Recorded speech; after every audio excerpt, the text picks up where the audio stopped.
మా అన్నదమ్ములకి అందరికీ హృదయపూర్వక పాదాభివందనాలు. మా వల్ల క్షమాపణ కోరుతున్నాం. ఎందుకంటే మీకు చెప్పిన ఒక టైం మీడియా సమావేశం ఒక టైం పెట్టడం జరిగింది. దయచేసి పెద్ద మనసు చేసుకొని మా గరీబోలను క్షమిస్తారని మనస్ఫూర్తిగా కోరుకుంటున్నా.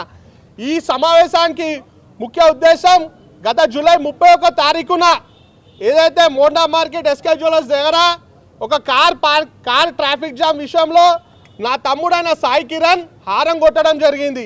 ఆ హారం కొట్టడంలో మాట పెరిగి ఎస్కే జ్యువెలర్స్, మీకు మరీ ముఖ్యంగా చెప్తున్నా, ఎస్కే జ్యువెలర్స్ కుటుంబ సభ్యులు వారిపై దాడి చేసి తిట్టడం జరిగింది.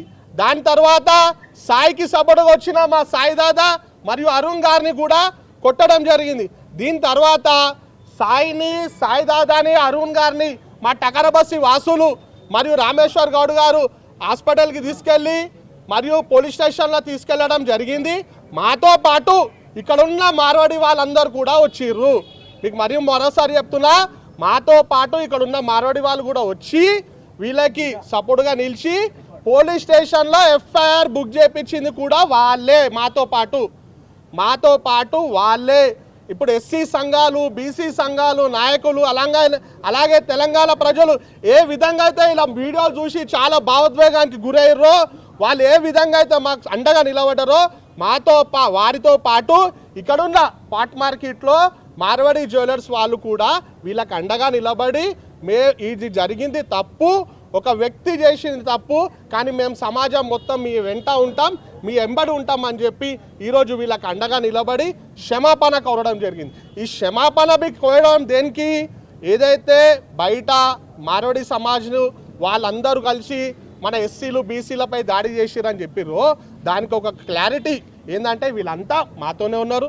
మార్వాడి సంఘం అధ్యక్షుడు అశోక్ గారు మరియు పారస్ భాయ్ గారు, శ్యామో గారు, వీళ్ళందరూ కూడా మాతో పాటు నిలబడి డే 1 నుంచి పోలీస్ స్టేషన్ నుంచి ఏదే విధంగా అయితే టకరబస్సి పెద్దలు ఉన్నారో, యాదన కానీ, ధరమన కానీ, శ్యామన కానీ, వీళ్ళందరూ కానీ ఏ విధంగా అయితే డే 1 నుంచి మాతో పాటు ఉన్నారో అదే విధంగా వీళ్ళు కూడా మాతో పాటు ఉండి పోలీస్ స్టేషన్లో ఎఫ్ఐఆర్ దర్జు చేయించి వాళ్ళకి అండగా నిలుస్తూ ఇక్కడ ఉన్న బస్సు వాళ్ళతోనూ ఉన్నారు. మరీ ముఖ్యంగా బయట ఉన్న మారడోళ్ళకి మీరు చెప్తున్నాం, ఈ టకరబస్సి అనేది అనేక సంవత్సరాల నుంచి ఇక్కడ వ్యాపారం చేసుకోవడానికి వచ్చిన మారడి వాళ్ళకి అండదండగా ఉంది. ఏ రోజు కూడా ఎవరిని డిస్టర్బ్ చేయలే, ఏ రోజు కూడా ఒక మాట అనలేదు. మేమంతా కలిసిమెలిసి ఉంటాం, రానున్న కాలంలో కూడా కలిసిమెలిసి ఉంటామని చెప్పే ఒక ఉదాహరణ ఈ ప్రెస్ మీట్. మీకు ఇంకా చాలా విషయాలు అసోసియేషన్ సభ్యులు వాళ్ళు కూడా చెప్తారు. ఏ విధంగా అయితే మేము కలిసిమెలిసి ఉంటామని చెప్పి వాళ్ళు మాకు అప్రోచ్ అయ్యారు, అదే విధంగా మేము కలిసిమెలిసి ఉంటాం.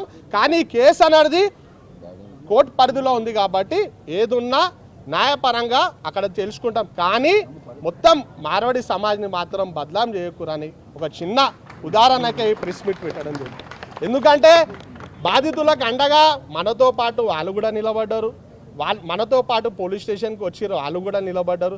అందుకే దయచేసి అందరూ తెలంగాణ ప్రజలు ఏ విధంగా అయితే స్టార్టింగ్ నుంచి అయ్యో పాపం మనలో కొట్టిర్రా నాయనా అని చెప్పి మాకు దండగా నిలబడ్డారో వాళ్ళందరికీ ఒక క్లారిఫికేషన్ ఇవ్వడానికే ఈ ప్రెస్ మీట్ పెట్టడం జరిగింది. ఇది మేము 4వ రోజే పెడుతుండే, కానీ పోలీస్ శాఖ మాకు రిక్వెస్ట్ చేసింది, ఇది చాలా బర్నింగ్ అవుతుంది, దయచేసి మేము ఎంక్వైరీ ప్రాసెస్లో ఉన్నాం కాబట్టి మీరు ఎవ్వరు కూడా మీడియా ముందుకు రావద్దని చెప్పడం జరిగింది. దాన్ని దిక్కించే సాయి గారు కానీ, సాయి దాదా గారు కానీ, అరుణ్ గారు కానీ ఏం నాడు కూడా మీడియా ముంగడికి రాలేదు. ఈరోజు ఎందుకు వచ్చిందంటే మన దేశం మొత్తం ఐక్యత ఉండాలా, మనం అందరం కలిసిమెలిసి ఉండాలన్న ఒక ఉద్దేశంతోనే మేము ఈ ప్రెస్ మీట్ పెట్టడం జరిగింది.